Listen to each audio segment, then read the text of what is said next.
Los desafíos que ha enfrentado la humanidad desde la época de la modernidad y en la actual época contemporánea han sido enfrentados por diferentes teólogos protestantes, cuyas posturas teológicas han sido formuladas con el propósito de responder a las preguntas existenciales particulares de estas épocas.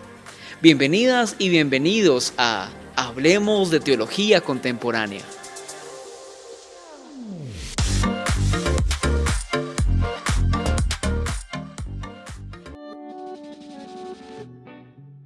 Hola, ¿qué tal amigas y amigos? Y bienvenidos a este nuevo programa Hablemos de Teología Contemporánea. En esta oportunidad vamos a estar iniciando esta serie de episodios mencionando algunas ideas que son necesarias y que son introductorias para poder sentar las bases, para poder crear el fundamento, los cimientos, para poder hablar, conversar e ir bien profundo sobre las diferentes posturas teológicas de la época contemporánea. Entonces, por ejemplo, allí tú que me escuchas, quiero que traigas a tu mente lo más que puedas recordar de las diferentes cosas que te voy a estar mencionando. Por ejemplo, trae a tu mente todo lo que más puedas recordar sobre la producción teológica y filosófica de la Edad Media. Incluso si puedes recordar toda la producción teológica de la patrística, la producción de los padres cristianos desde el siglo I hasta el siglo IV, incluso hasta el siglo VI. Si sabes algo al respecto de los cristianismos derrotados de los que habla Antonio Piñeros, también es bueno que los traigas a tu mente. ¿Qué puedes recordar además de las diferentes obras literarias de los padres de la iglesia? Incluso, ¿qué puedes recordar de la apologética? Todo lo que puedas recordar y traer a tu mente es importante, porque los diferentes teólogos de la época contemporánea van a echar mano de toda la producción teológica que se ha hecho hasta el momento para poder crear sus diferentes postulados teológicos.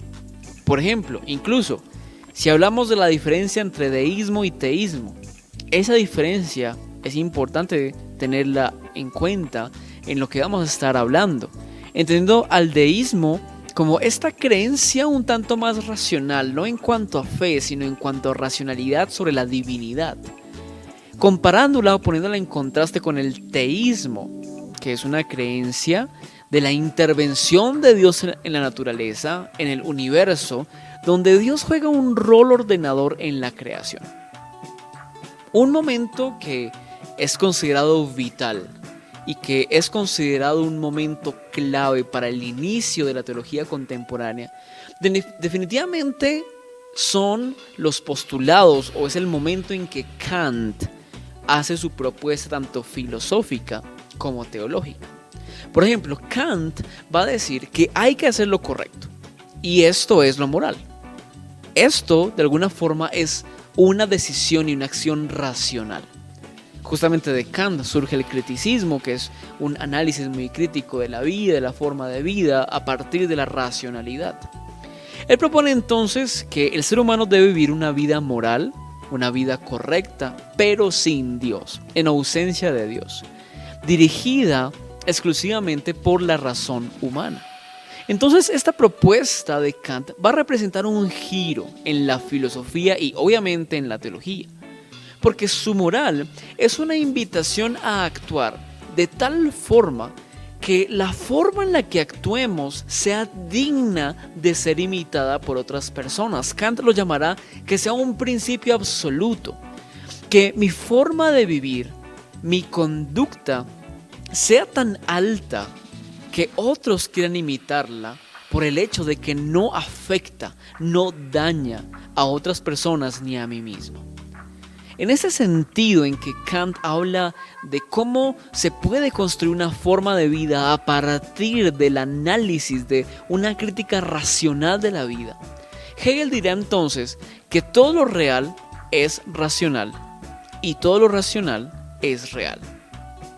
Él trae a uso el término del espíritu absoluto como esencia de las cosas, pero algunos lo consideran como una nueva idea de Dios. Es decir, en todo este asunto de la racionalidad, Hegel va a recordar o va a intentar rescatar que todo lo que es real es racional y todo lo racional es real, y que todo lo que es real tiene una esencia, a lo que él llama espíritu, pero que diferentes personas en la actualidad, en la contemporaneidad, entenderán en Hegel o dirán que ese espíritu del cual hablaba Hegel es una nueva idea de Dios, es una nueva forma de hablar de Dios, un nuevo concepto, un nuevo símbolo para hablar de Dios. Entonces, es necesario tener en cuenta todo esto para poder hablar de teología contemporánea. Es necesario también recordar la idea de tradición, entendiendo la tradición como este patrón de ideas y comportamientos que al ser repetidos norman y dan sentido a la vida. El problema de la tradición comienza cuando la tradición misma se cierra a ser cambiada, a renovarse, a modificarse. En época de la teología contemporánea, el liberalismo, por ejemplo, cuestiona la tradición. Básicamente se pregunta, ¿y por qué la tradición es más grande que cualquier otro tipo de pensamiento o de corriente cristiana? Simplemente porque la tradición es la tradición, entonces no debe ser puesta a prueba. Cuando la tradición entonces omite la verdad, se convierte en algo dañino.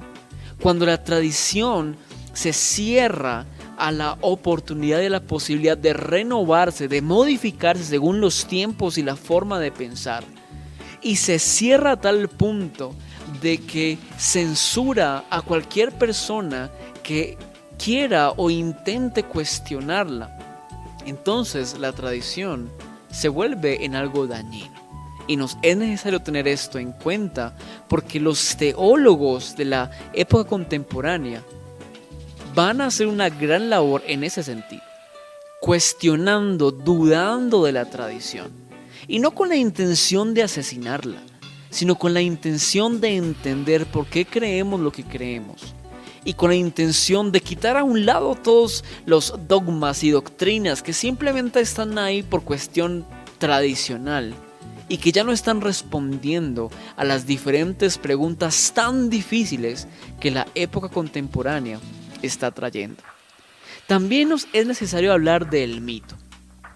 El mito no necesariamente es algo falso, no son mentiras, son más bien construcciones basadas en la verdad.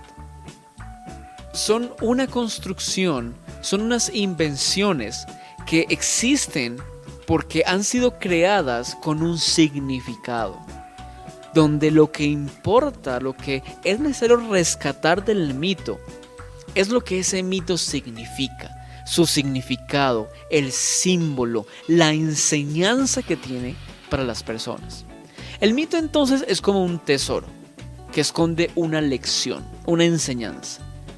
Y cuando entendemos eso nos daremos cuenta que lo que importa del mito son las lecciones, mas no el mito o la narrativa como tal. Que justamente las lecciones son ese tesoro que está escondido dentro del cofre que guarda ese tesoro.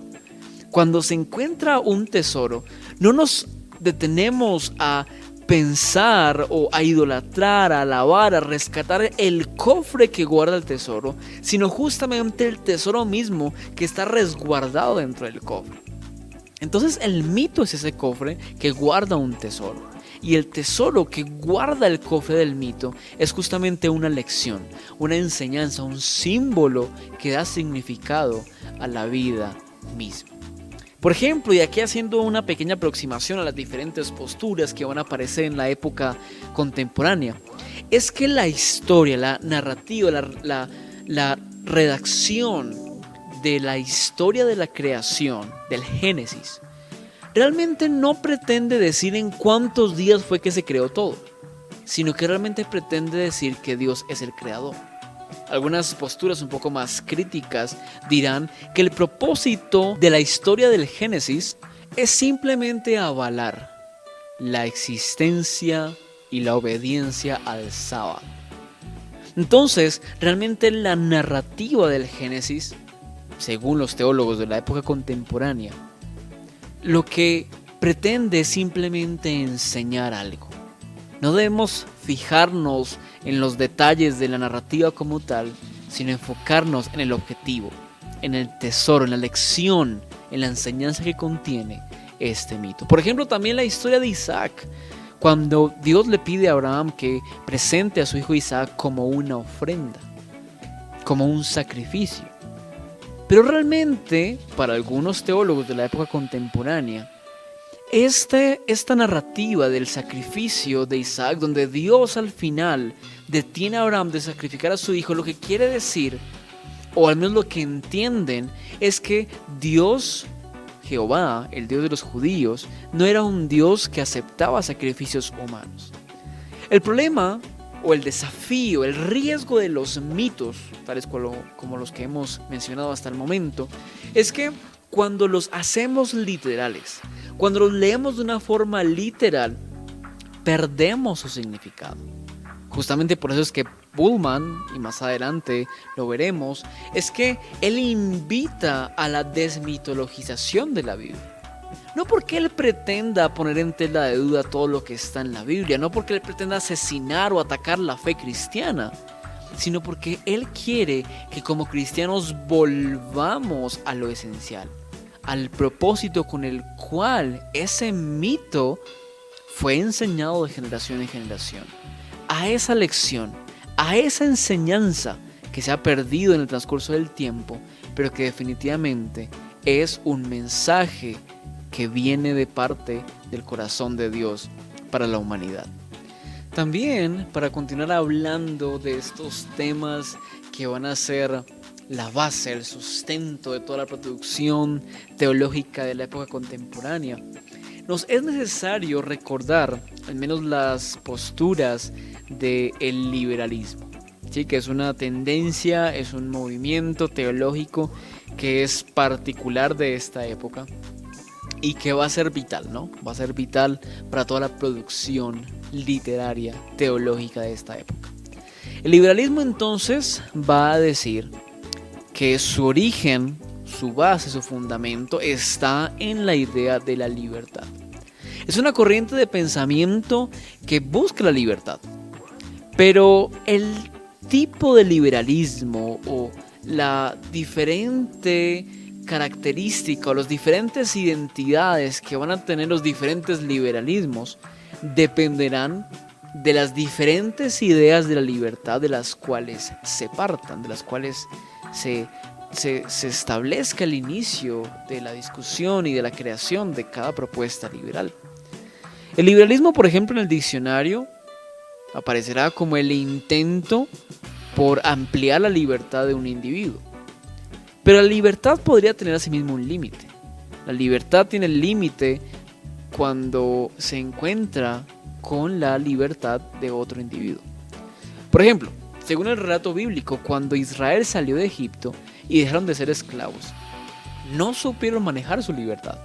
Entonces Dios les da la ley para proteger su propia libertad. Pero luego, lo interesante es que los judíos utilizaron la misma ley para crear opresión a otros, para pasar por encima de ese límite de la libertad del otro y transgredir ese límite y oprimir al otro.